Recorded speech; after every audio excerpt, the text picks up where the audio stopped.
Digital marketing లో అనుభవం ఉన్న ఎగ్జిక్యూటివ్స్ కావాలను సంప్రదించవలసిన నెంబర్లు 8688906084. సిబిఐకి నిట్ పరీక్ష నిర్వహణ సంస్థ ఎన్టీఏ డీజీపై వేటు సంస్కరణల కమిటీ.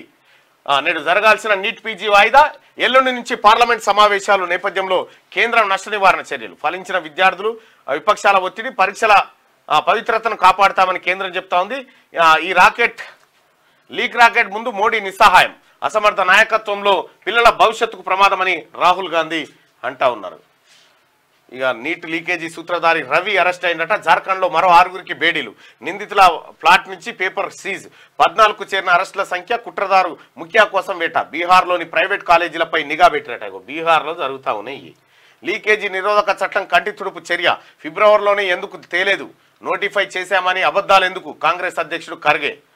ఇక అడ్డుకట్టే పెద్ద ప్రశ్న. 7 ఏళ్లలో 70కి పైగా పేపర్లు లీక్, 1.70 కోట్ల మందిపై ప్రభావం. దేశంలోని 15 రాష్ట్రాల్లో ఘటనలు, అధికారులు టీచర్ల పాత్ర, ప్రింటింగ్ ప్రెస్ల నుంచి కూడా సోషల్ మీడియా కూడా ఓ వాహకమే. లీకు తర్వాత చర్యలకే చట్టాలు పరిమితం, తాజా చట్టము ఇలాగనే ఉందట. మొత్తానికి పేపర్లు ఇంత కీలకమైన ఎగ్జామ్ పేపర్లు లీక్ అవుతుంటే బాగా చదివేటువంటి పిల్లలు, భవిష్యత్తు మీద ఎన్నో ఆశలు పెట్టుకున్న పిల్లల పరిస్థితి ఏందో అర్థం కాదు. ఎంబీబీఎస్ కు పోవాల్సిన పిల్లలు వాళ్ళ పాపం.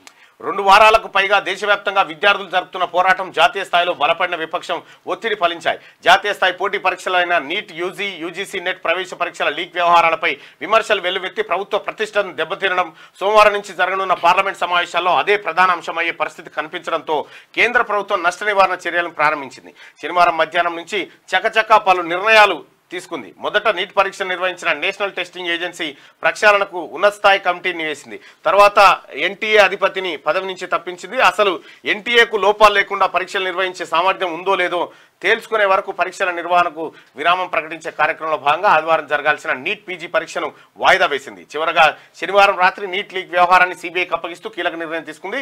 లీక్ మూలాలను తేల్చేందుకు సమగ్ర దర్యాప్తు కోసమే సీబీఐకి అప్పగిస్తున్నట్టు కేంద్ర విద్యాశాఖ ఒక ప్రకటనలో పేర్కొంది అని చెప్పి సీబీఐ దర్యాప్తు చేస్తూ ఉందట.